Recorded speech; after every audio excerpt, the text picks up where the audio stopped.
I've recently realised that I have a really unique point of view on what it takes to become an influencer in this day and age. And that's not just because I have a small Instagram channel, which I managed to find brand partners for when it had a really small following, but also because I actually own 2 brands. And for those brands, I recruit influencers on a daily basis. And even on top of that, I have worked at agencies where we've recruited influencers for huge international brands. So what I've decided to do is combine all of that experience and share my top tips for becoming an influencer in this day and age with you guys in this video. So if that's of interest to you, please continue to watch.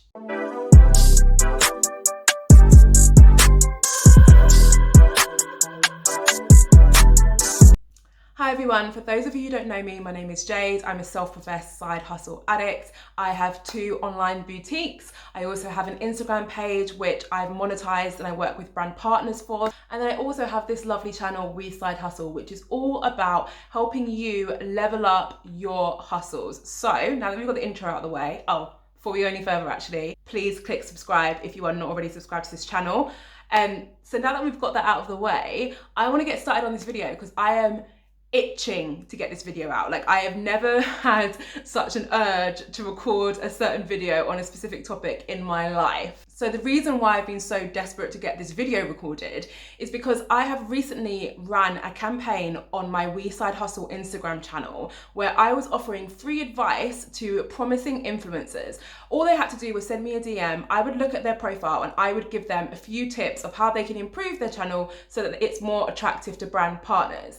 The reason why I started this campaign was because I was doing a bit of research. I've recently released my Influencer Hustle Kit, which is, in my opinion, the most conclusive ebook out there, which teaches you exactly what you need to do from start to finish when it comes to creating a successful influencer career. So I'm talking everything from setting up your page, growing your channel, through to actually finding brand partners, how to find them, how to pitch them. It even includes pitching templates, through to how to pay yourself. It includes invoicing templates in there, all the way through to what to look out for in your contracts, everything. Like, it is completely end to end. So it is the only thing you would ever need if you wanted to become an influencer. That's basically what the document is.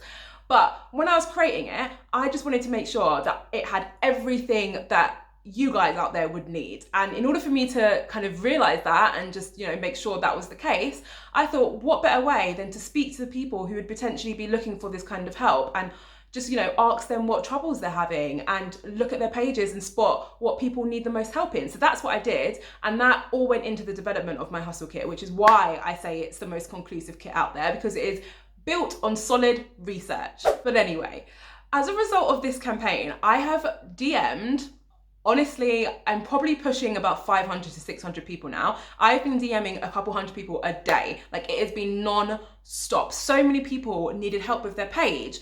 And that made me think, first of all, I'm really glad I'm writing this hustle kit because I feel like I could help a lot of people. But it also made me realize that there were certain patterns in what people were asking help for. So that's what I'm going to base this video on. So I'm going to use all that information, what I gained from that DM campaign. I'm going to use all of my experience hiring influencers for my brands and on behalf of huge companies.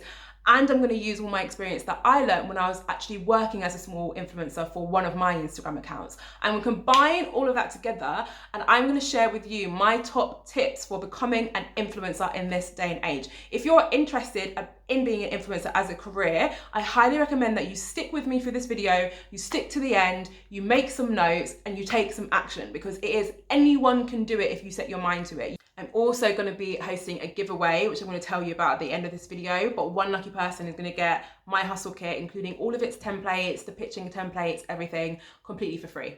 So stay tuned for that. In terms of my first thing that I want to talk about, and please do not get mad at me for bringing this up because I'm sure you've heard this before, but maybe not explained in this way.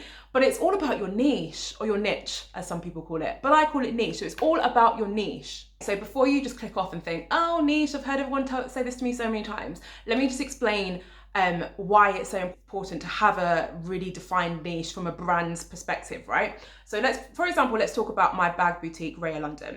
So say someone sends me a DM being like, hey, can I collab? Which, by the way, happens all the time. Like I've probably got like 50 DMs right now from people being like, hey, can I have a free bag? So I've seen them all before. Like I'm telling you, this is the real thought process what brands go through. So say someone sends me a DM saying, hey, I love your products, I'd love to collab with you. I will look on their page. I always look at their page. Most brands that you DM will look at your page. I'll look at your page, and if all of your content is generic, so there's not one key theme, so it's all photos of you and your friends, or there's photos of your pets, or there's photos of interior, there's some health and fitness on there, there's some food on there. If you're posting all that different content, and you know there's probably only 10% of your content is related to my brand, so clothing and accessories, there is no guarantee that your audience are even interested in my products. Because think about it. If you find an account which is literally so niched down to bags, accessories, fashion, and that account has the same amount of followers as your account does, but your account is generic content, which of those two am I going to choose to partner with? This account is telling me, hey, I might only have 900 followers, but all of my content is centered on products similar to yours, and look how much people love it, right? Whereas what you're telling me is, hey, I like your bag. I cannot guarantee that anyone else who follows me likes your bag, and therefore I cannot guarantee that this partnership will be successful or fruitful for you. That is literally what I hear when I go on someone's page and there's no clear niche. And there's a few different ways that you can find your niche. I take you through exactly the steps that I went through in my hustle kit. But once you've really figured out what you're passionate about and therefore what your niche is, it's important to make sure that that's effectively communicated on your page. There were so many people messaging me who I would respond to and be like, look, you need to work on your niche. And they'd say, what do you mean? My niche is beauty. But on their channel, whilst they might have loads of selfies, the caption to the selfies, it doesn't tell me what makeup products you've used. Or someone will be like, what do you mean? My niche is fashion, but there's hardly any outfit pics on your page. Therefore, your niche isn't fashion. Almost all of your content needs to be zeroed in on that niche. So my example, my Orange Collective account, which is the small account which we managed to find brand partners for when it was tiny. That account has always been travel, experiences, food. That has always been what that account has been about from the very, very beginning, which means that all of my followers on that account, or our followers, because I share it with my boyfriend, so he'll be annoyed if I'm pretending like it's just mine. But all of the followers on that account, they are following us because they like to see content when we're going out for food or when we're traveling. So if a brand approaches us who is within that category, say it's a tourism board or it's a restaurant, they're going to be like, oh, actually, I want to partner with these people because clearly their audience likes food recommendations and restaurant recommendations, or clearly the audience likes to travel and likes to see travel content. So there's a clear alignment with those audiences. It's clear. What a brand is going to get from you is completely clear. It's not always just about what you're going to get from the brand. So I always use my channel as an example because realistically I can't really use someone else's because that'd be a bit weird. But I completely believe that we owe our success in finding brand partners for that channel when it was small, down to the fact that we niched down early and we stuck to it. So that is why that is the first tip that I want to talk to you about today. The second tip that I want to talk to you about is about investing in your learning. So the reason why I'm saying this is because I have just recently come to the conclusion that I think a lot of the reason why people are struggling to get their influencing career off of the ground is because they haven't had like a clear guidance as to how they can actually successfully do that. Because if you think about it, if you want to become a doctor or you want to start working in marketing, you're kind of taught quite early how you can go about getting into that career. Like I went into marketing, I studied my degree in marketing. I kind of knew what I had to do to get into that career. Influencing is still relatively new. It's still a fairly new career path. There aren't courses developed at university which teach you how to do it properly. And I think there's sometimes a bit of a misunderstanding where people probably think it's a lot easier than it is. Like it's a job. Don't get me wrong. It is an incredibly fun job to have, especially for people who do it full time, but it's still a job. So you've got to learn in order to do it well. As with anything, you've got to learn. So when I say invest, I don't just mean invest money. I also mean invest your time. Do things like you're watching this video right now, which makes me think that you're already investing your time and there's a really big chance that you could be successful in this. But also invest in watching other people's content.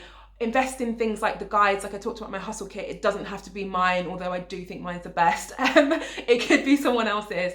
Invest in resources which are going to teach you about the actual background to influencer marketing, why brands are doing it, what the benefits of it is for brands, because that's going to put you in the best position to make sure that your channel is attractive to brands, and also it will teach you how to work with them. And realistically, it's just going to mean you're going to have a really successful career in the future. So as with anything else, any other topic, any other career, you have to invest in your learning. Okay, so my next one is actually an unexpected. Oh, I just realized my camera's tilted. I do this all the time. My apologies.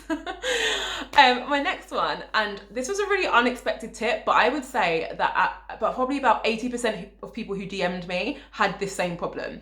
Okay, so if you only have 3 to 9 posts on your Instagram page, you will not find a brand partner, not a legitimate brand partner anyway. It will not happen. I don't know if this is a generational thing, because I see it so much more in younger people. So I'm like millennial. I'm a millennial. The generation cohort below me is Gen Z. So I think that's like people born between 1994 and 2010, I want to say. If you're in that cohort and you're watching this and you know the answer to this question, please comment below, because I'm racking my brain and I cannot figure it out. Why do people delete their posts regularly? Because sometimes, at first I thought maybe it's just because I don't like them anymore, but I see it across hundreds of accounts. And what it's doing is massively hindering your chance of finding a brand partner. From a brand's perspective, if I go on someone's channel and they only have 4 photos, it doesn't matter if they've got 10,000 followers, it doesn't matter if those 4 photos are phenomenal, I'm not going to partner with them because I do not trust their ability to consistently produce content. That's it, like flat out. I don't trust that they're going to even do the content that I want, put it on their post and leave it, because clearly you delete stuff quite often, so I don't trust you're going to leave it on your page. But I just don't trust that the content that you've shown me, those 4 photos, is something that you can do on a regular basis, because you've only got 4 examples of it. I need to see like tens of photos down there. So if you're someone who deletes your photos for whatever reason, please tell me the reason. I really want to know. It like keeps me up at night. But if you're someone out there who deletes content for whatever reason, please stop doing it. Please stop. Back your content. If you liked it enough to post it that one time, leave it there. Don't let people tell you that it wasn't nice. You believed in it at one point, so you leave it on your feed and you keep on growing your account. Okay, so the next tip that I want to talk to you about, and it's again based off of the research I've done and, you know, looking at people's accounts and seeing what areas their channels are kind of letting them down, is picking a theme. And some people don't like this and some people do, but I'm here to tell you there's just different ways to look at it. Basically what I mean by picking a theme is ensuring that your grid is like cohesive and it works together. That doesn't always mean editing your photos so it looks similar, although I will admit that's definitely what I do on Orange Collective. It doesn't always mean editing your photos with a really powerful preset or filter. Sometimes it's to do with the type of content you're producing. Sometimes it's to do with the colors that you're using. Like, for example, let me just get my phone and let me go on my accounts. Okay, so for example, I'm gonna put a little graphic here so you can see what I'm looking at. I'm currently on my bag boutique, right, page. So it's called Raya London. It's really new. I've only had it for about 4 months. If you like bags, then check it out. If you can see that as I scroll through here, there's a really similar theme going on. So it's quite minimalist, it's quite calming. There's similar colors being used. Like that's the theme, and that's the thing what's tying all of my content together. Whereas if you go on Lilo London Swim, for example, so this is my bikini boutique, it's a different vibe. So it's very bold, it's tropical. I'm using loads of bright colors a lot. I'm using a lot of oranges because that's in my logo. And that's how you can see that's how that theme is being brought together. And then Orange Collective, where is it? There it is. We've created like a really powerful preset which basically edits our photos so that it really brings out the orange tones. So there's that, but then we also pay really close attention to our grid, and I'm actually going to scroll down to a time where we literally was religious about it, but we're not so much anymore. There we go. So you can see on these photos that we are literally posting photos based on a grid pattern method. So every other photo is similar to each other, which brings up this really nice cohesive layout, which I 100% recommend, and which when I have the time and when the world opens up so we can travel again, we'll probably go back to doing. But it's another example of how you can make your feed look really great and cohesive. And then lastly, just because I feel like I can't go through all my channels and not talk about We Side Hustle, this one you can clearly see that I've used 2 very key brand colors, pink and green, and the whole vibe is very retro and quirky. And that's the theme, what's holding it all together. So that's some examples of different themes that you can do. You know what I'm actually gonna do? I'm gonna do something that I've never done on a video before. I'm gonna show you my personal account. So for obvious reasons, I don't usually show my personal account. This is literally just photos of me and my mates, and there is no agenda behind it. I'm not trying to get brand partnerships. It's a private account. Like, it's just there for all the photos that I wouldn't post on my other pages. As you can see, it looks like a load of mismatched. It looks like a bit of a mess. None of it goes. It's just a bunch of content posted there. The same filters aren't being used. It's like there's no attention has been paid as to what order I'm uploading. It's just a bit of a mess. And what's interesting to note here is that the quality of photos is exactly the same as on Orange Collective. A lot of these photos are quite literally photos that I've posted on Orange Collective. So the quality isn't the issue. It's the fact that I've not paid attention to editing and I've not paid attention to the layout. That's why this looks like a mess. So I'm not by any way saying that you need to change your content and change your quality. I'm not saying that. What I'm saying is you just need to pay a bit more attention as to how everything's working together. Like, Instagram's a visual platform. Whilst we're on this, there's another thing which is really worth pointing out, since I'm showing you my personal page. The reason why I have this personal page, and I've actually recommended a few people do the same, is because when brands are partnering with influencers, they are investing in you. They're purchasing your influence. So usually when you look at an influencer's account, if their account is about fashion, it will only feature them. Sometimes there's like sister accounts, fine, it will only feature the sister. Orange Collective is a couples account. It only features me and Jamie. Interior accounts only features interior design. Dog accounts will only ever feature the dog. It will rarely feature the owner. The reason why I'm explaining this is because a lot of people have personal Instagram accounts. It's just photos of them and their mates and their family. And whilst that's lovely, that's not an influencer account, and that's not going to attract brand partners. So whilst I'm not telling you stop sharing photos of your mates and your family, what I am advising is that maybe you want to create a separate page for it. It's exactly what I did. It's a bit annoying having two separate pages, but honestly, it's not that much of an issue. But it just means that you can really focus on your niche then, and really focus on making sure that that one feed is super cohesive and, you know, really attractive to brand partners. Okay, so the next thing that I want to talk about, and something which I don't think a lot of people do yet, is to get to know the algorithm.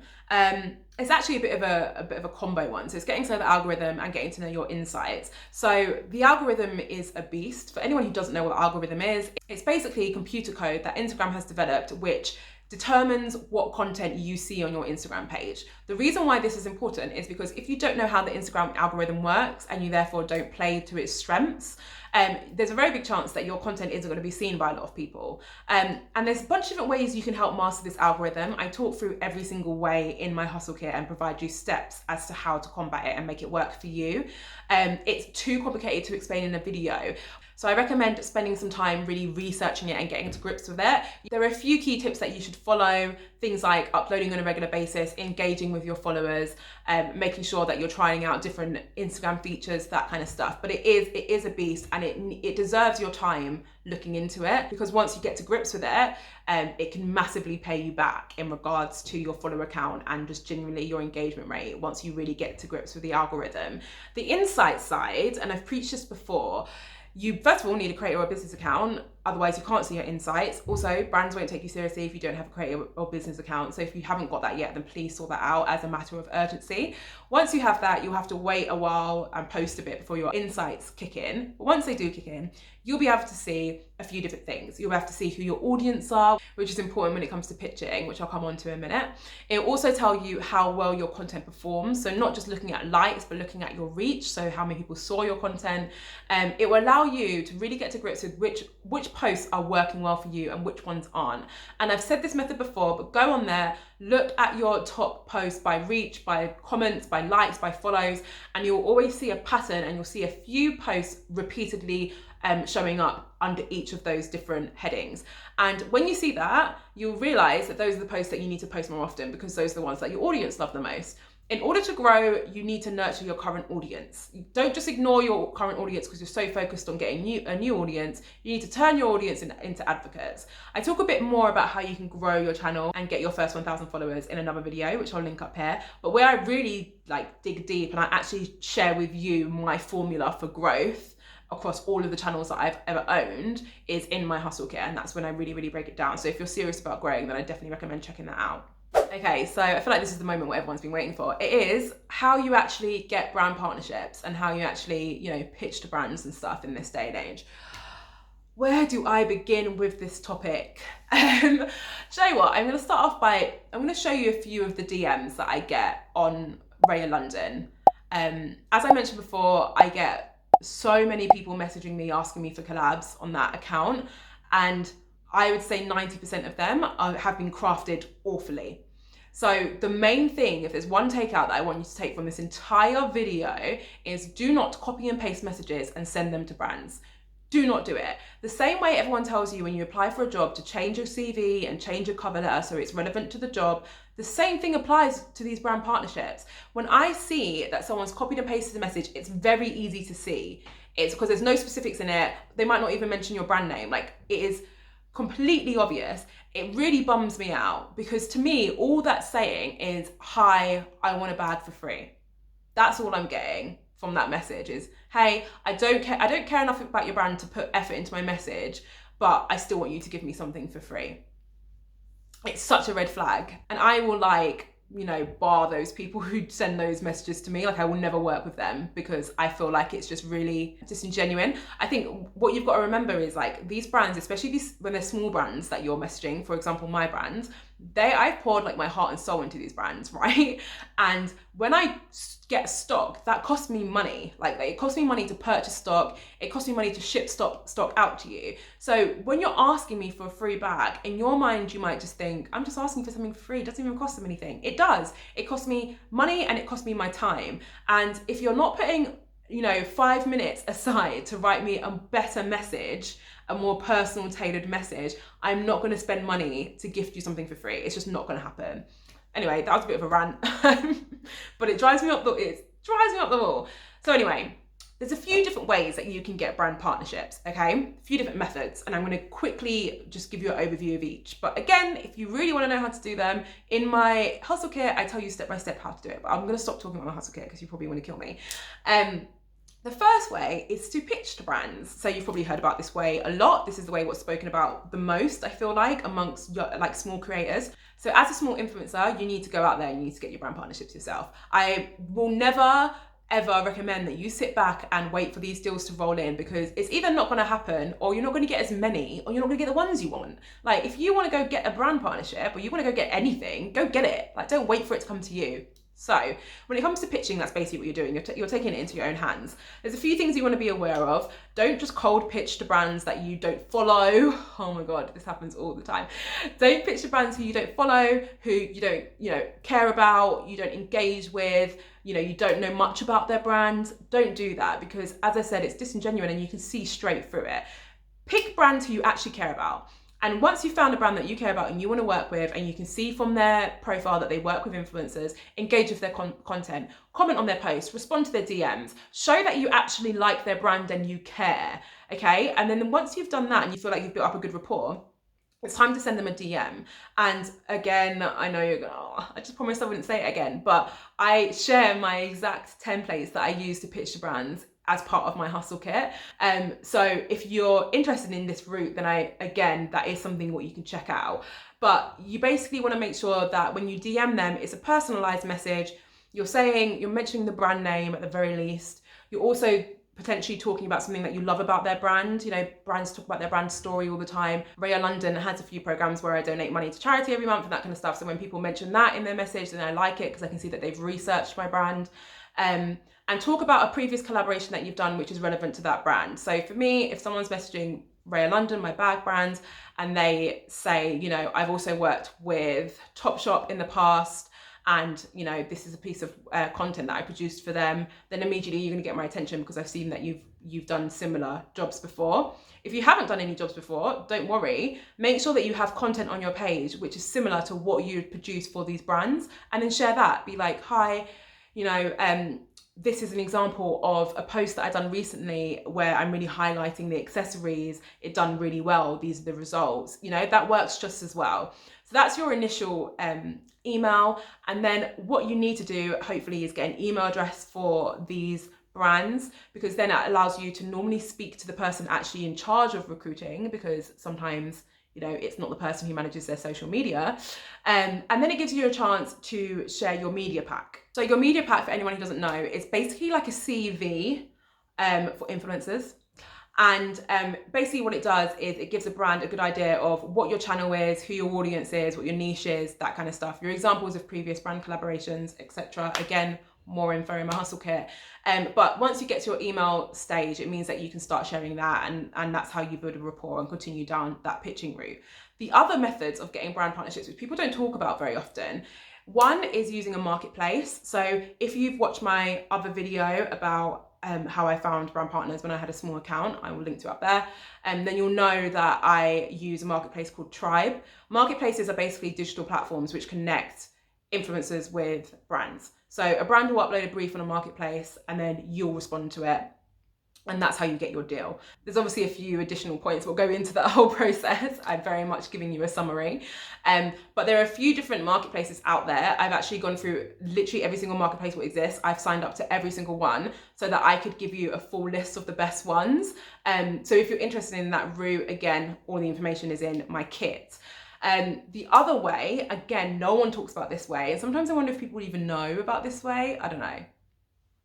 But in some ways it's the most effective, is working with influencer agencies. So if you didn't know that influencer agencies exist, they very much do.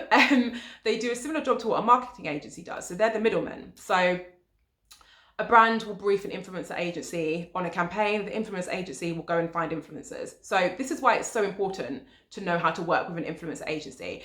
The people within an influencer agency will usually work with 3 or 4 brands at one time. So if you're getting good with those people, they can recommend you for multiple other brands in case a good partnership comes up. So as you can tell, influencer agencies really are the key to getting like regular work. They also pay very well because they're direct brand campaigns rather than through a marketplace. So that really is your best bet for getting regular work. I'm not gonna lie to you, the reason why I know how to work with influencer agencies is because I have worked at agencies my entire career. So I know all of the insider secrets. Like I know how to find relevant agency reps. I know what to email them. I know how to contact them. I just know. I know how to find out what clients they work on. I've had access to it, which really is another really big reason why I wanted to create that kit, because I just realized I had all this information that I was just sitting on and not sharing with you guys who actually, you know, really want to know it and really want to use it. So again, it's in my kit. But those are the main ways that you can go out there and pitch to brands, and that's how you can find brand partnerships. So there's a few different methods. If you don't think, you know, working with marketplaces is the right route for you, then try out pitching. You know, follow the advice that I just provided you right now and give it a go and see where you get to. Another point I want to just really quickly say when it comes to pitching to brands is to know what your value offering is. So by that I literally mean, what are you offering brands? What is going to make them want to work with you? And this is something which I think a lot of people don't consider. I think sometimes we could be a bit self-absorbed and be like, I want this and I want that, and not actually stop to think, but why would the brand want to give me it? Really make sure you bear that in mind. So this is especially important when you have a small following. Don't let people tell you that you can't get brand deals because you don't have tens of thousands of followers. That's not true. Like, you don't even need 1,000 followers. Like, you can 100% get brand deals when you have a small following. The trick is knowing what you're offering these brands, because traditionally what influencers are offering is access to their huge audience. So when someone has 1 million followers, the brand wants to work with them because they're going to get in front of 1 million eyeballs, and not just eyeballs in general, but eyeballs who are genuinely really interested in this person's content and trust their recommendations. So for you, if you're a small influencer, it might be that, you know, you can't give them access to loads of people because you've only got a couple hundred followers, but maybe you can produce really high quality content for them. And I have hired people in the past who have a couple hundred followers, and the reason why I've hired them and given them like gifted items is because their content is so strong, and brands are constantly looking for new content. We are in an industry where we constantly have to churn out new photos every day on Instagram, on our website, etc. We constantly need new content. So the easier you can make that for us and be like, hey, I take really high quality content. Here's some examples of some of the photos that I can take from you. Are you willing to gift me a bag or pay me for them? And I'll take a bunch of shots for you. it will work an absolute treat. I know this because I've literally done it before. On the other hand, if you feel like your content is strong, but maybe not strong enough to land brand partnership deals, there's other things that you can consider. There's things like partnering with other influencers, you know, of your size, but it also means that you can combine your reach and therefore you are giving the brand access to more people. There's things, sometimes if you offer to do a giveaway, people are more likely to do it, especially when you can show that you don't have a lot of followers, but your followers are really engaged with your channel and everyone comments on your photos a lot, because that therefore means the giveaway will probably be really successful. Just get creative and don't let your follower count put you off. So that brings me to the end of this video. If you've stayed throughout this entire video and you've taken notes, then I am incredibly proud of you, and I have so much faith that you're going to make this influencing career work for you. Like, I genuinely do, because you've shown commitment, and that is like half the work, right? As I said, I recommend checking out the link in my bio if you want to have a look at my hustle kit. I'm also hosting a giveaway, which is super exciting, where I'm basically going to gift one person my hustle kit completely for free, including all of its templates as well. How you enter my giveaway is by subscribing to my channel, following me on Instagram, and finding this post and posting it on your stories. Okay, so it shouldn't be too far down on my grid. Find that post, post it on your stories, and I'm going to be announcing the winner on Sunday, the 7th of Feb. Okay, so get sharing. If you're someone who has actually received advice from me via DM, then drop me a comment on here because I want to hear from you. If you're someone who's purchased my kit, drop a comment on here. I want to hear from you. If you're anyone, drop a comment on here. I want to hear from you. Make myself sound like I'm really lonely, but I just love to hear from you guys. So yeah, I really hope you found this useful. Best of luck on your influencing careers. Like, honestly, you put the work in, it's gonna happen, you're gonna make it. So yeah, I will speak to you guys in my next video.